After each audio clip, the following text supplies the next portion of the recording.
Welcome to the Lockdown Economy. We're a social non-profit initiative by the think tank AlterContacts, and we aim to help small businesses and self-employed professionals overcome the challenges of the pandemic and reactivate the economy. My name is Rosie Allison. I'm the local interview host for the Netherlands, the UK, and interviews in English. And our guest today is Marga Berlinski. Marga is an intimacy and relationship coach. Welcome, Marga. How are you today? Thank you so much. Yes, I am really good. Thank you. How are you? Yeah, I'm very well, thank you. So I just explained briefly about your organization, TurnOn the Netherlands, but could you explain a little bit more about what you do as a business? Yeah, sure. So I am a trainer and a coach, and I train and coach people via different means into expressing themselves more freely in the area of intimacy, relationships, and sex. So that could be from a workshop that you're following to personal one-on-one coaching, when we really look in depth what it is that stops you to express that or create that what you want in life. Okay, and how long have you been doing this? I think my business officially exists for almost 4 years, and practices and the work that I've done, I think for 6 years now. Yeah. For 6 years, okay. Yeah. So a bit of time. And do you have any employees, or are you just on your own with this business? No, I'm what you call in the Netherlands a ZZP'er. So that means I'm a solo entrepreneur. I don't have any employees or staff working for me. Right, okay. It must be difficult. It's challenging. It can be challenging at times, yes. And how many clients do you normally have at any one time? And really, because like I give lectures where sometimes people from, between 15, 25 people show up, with some exceptions if I do bigger events. Right now, personally, I have 6 ongoing clients who are in larger coaching packages, and then in workshops between 5, 10 people. So that is like an intimate workshop.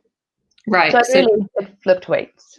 Yeah. Okay. So just to understand, do you have clients that tend to come back, so they book for a long period of time, or is it more kind of individual workshops? No, it's clients who go for a coaching. How to say that? Time. So that could be 3 months, or people who just attend a workshop once, and that was just like the theme of that workshop, or come for an extended period of time. Okay. So it's a combination. Yes. Great. And during the pandemic, obviously you have a company that is very personal. You rely a lot on face-to-face interactions, and you're talking about topics of a very personal nature. So how did you react during the lockdown? Did you have to go online, and what was that process like for you? Yeah, that was quite a challenge, in the sense that I did a lot of lectures and talks in person. And I also did some things online, but not as much. My focus wasn't to really create an online presence in that sense. So I did a lot of in-person talks, but also the training and coaching I did was in person. So when that stopped, well, except, apart from getting kind of my head around the fact that everybody got in lockdown, was looking at, okay, how then to shift. And I did have experience on Zoom already, and also by following myself specific trainings in coaching and transformational work.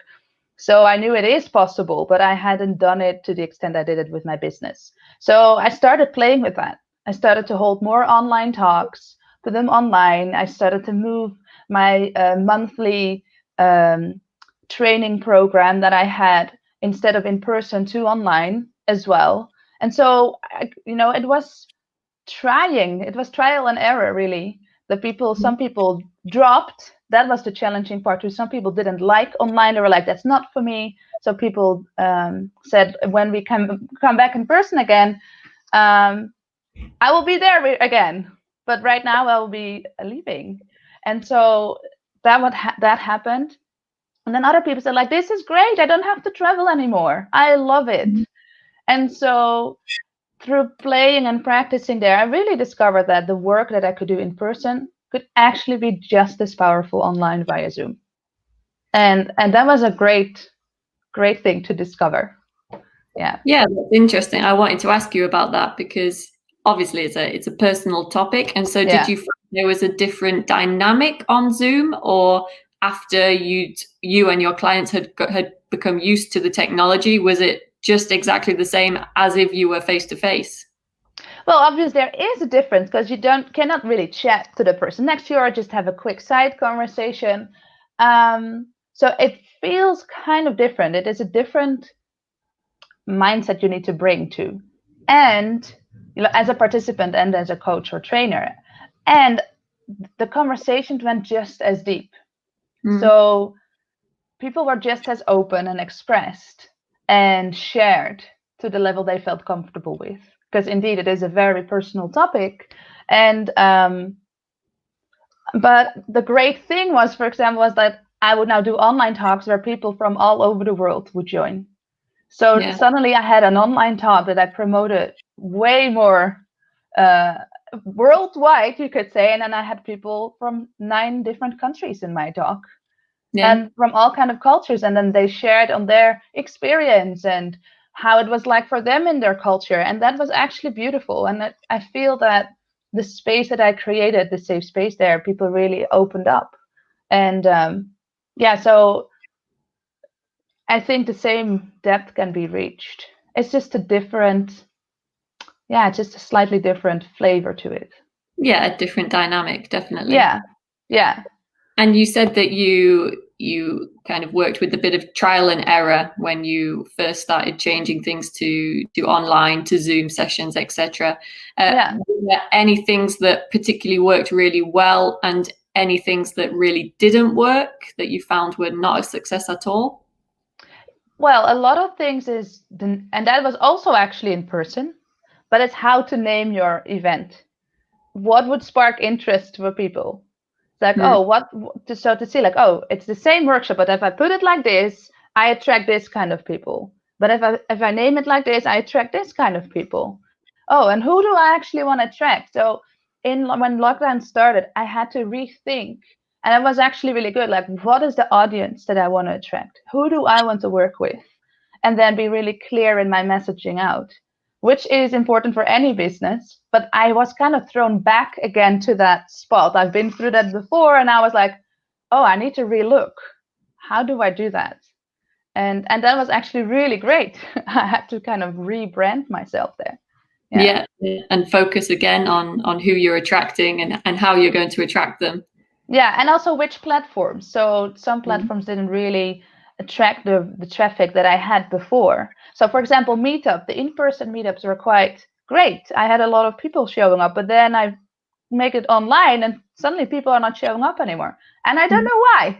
But then in another platform that was more sexual oriented, I suddenly got way more response. So it was maybe the audience there is like, oh, more comfortable. They are already searching online more, trying things out.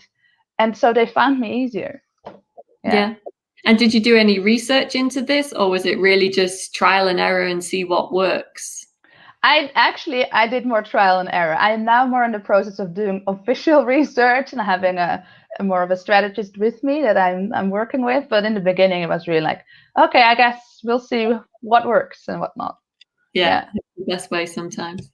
Yeah. Well, yes and no, because I really got to see what works and figure out myself. But I found that getting actually support with somebody who is skilled in that area is really good, especially as an entrepreneur and you work on your own. You need to get resources. You can't do everything alone. Really, that is such a pitfall. Yeah, that's a great tip, I think. And how is your business going now? So in the present day, we're kind of going into almost a second lockdown, you could say. But what's your situation right now with your business? It's expanding, which is really great. Yeah, I'm before lockdown, I wasn't so consistent online. That was my own bad. I knew I had to, but I didn't, right? Like we do 100,000 things and all right, that one kind of was there, but not really happening. And then I had nothing else but my own house and my laptop. So I had to expand to show up online and be out here. And it has been expanding from there. So in that sense, that was really great. I actually did a training as well about how to deal with social media, and especially with what I find challenging about it. I really saw, and I think that's also a tip for everyone. If you find where you're blocked or scared to do the new thing, or for me, social media was always associated with, I have to be this perfect image, and this is so fake, and I don't want to be part of that. And I really could see like, oh no, through the training I did was flipping my mindset to, no, I actually have a personal message that I can bring, and social media is a tool to share that message. I don't have to fake anything. That was a massive shift for me, and from there I could start to play with different platforms. But I had to go through that spot because I was resistant to doing that new thing. So discover your resistances, work with them so you can actually get power in that and freedom to try things out. Otherwise, you're only dealing with resistance, and that costs energy. Yeah, I think that could be excellent advice for these people that are maybe a bit resistant, like you say, to social media. They often in the media itself, there's lots of negative press about social media, and so I think that's an interesting idea, that you need to change your mindset into a positive thoughts about it. Yeah, and it was really, it was also about showing myself. It was like I was not so comfortable. Just hi, here I am on video, and it's like, oh my god, that's uncomfortable. So I had to go through that yucky, but now it gets better. Really, it is a process to go through, and then it does support you in being out here, and people can find you. Yeah, that's great. And thinking about the future, what's your outlook for the coming months with your business? Keep the expansion happening. So So my biggest challenge is to stay consistent. Right before lockdown, I could kind of get away with not being online. Actually, I couldn't. Looking back, it did cost me. But I had other events and things I could do, right? So I was in a way visible. But now, like keeping that consistent flow out, that is the challenge. And so if I maintain that, I believe I will just expand the followers I have, the people I engage with, the presence that I create. And that's a very exciting thing to be working on. Yeah. And how do you plan to keep this consistency? Do you have some kind of deadlines or targets that you have to meet each month with your social media presence? Yeah, I have a plan. Every month I create a plan. I actually got that in my social media training, and I make my own week, plan my month, and work with that. I have a buddy I share with daily to update each other on what's happening. She has her own business, totally different, but we like supporting each other. So we have daily calls, and again, you so need it, especially when you're on your going solo in that sense, is you need to create structure. You cannot do it alone, really. Forget it. You have to create structure and a support around you. That I have off days. I wake up, I'm like, oh my god, I don't feel like it. And then talking to my body is it makes the difference. We inspire each other, we lift each other up. So you have to make sure you have a support system around you. Yeah, I think that's brilliant advice. And where did you find this buddy? Is this an organized thing, or is this just somebody you knew? This was somebody I knew from. We made friends from an earlier event I did. It's. I also have an entrepreneur meetup for women in Amsterdam. The Amsterdam Women Entrepreneur Meetup. That's the name. And so we got to know each other. Actually, that was not there. Through another network organization. And so we became friends. So that's how we connected. So it's through networking. I have a lot of trainings that I did. I'm still involved with for my own personal development. I find people there I can connect with. So I think find somebody who is in the same path as you or journey with their business, or somebody who is willing to listen committedly. Someone who is willing that you yourself say, like, can I check in with you and tell you what I do every day? And would you be willing to just say, like, all right, I get it. What's the next thing? To do that with you. and to keep that, so you keep that momentum and moving going. Yeah, that's really invaluable, I think, having somebody there to support you in that. Yeah. Brilliant. Okay. So the final question, Nick, could you name for me 3 things that right now you need help with in your business? Yes, definitely it's exposure. So what I said about that presence, like that people can actually hear the message that I have, or the things that I offer, and the trainings and the coaching that I offer. So exposure is an important one. Collaboration, finding people to work together with or do events together with, that's really important. And it's also fun. It really is important to bring that fun. I love it to work together with people. I don't know about you, but if I am alone in my office, you could say, I kind of wither and die at the end if I don't speak to people, right? Yeah. It's like I'm this flower that goes like this. So finding people to work together with is really important, and I want to expand on that. And my personal support, to keep myself clear and keep developing myself and training myself. Brilliant. Well, it sounds like your business is doing really well. I'm really happy to hear that actually in this difficult time, you're managing to expand and you're using your new skills of social media and collaboration to help you do this. I think that's some really, really valuable insights for anybody else watching.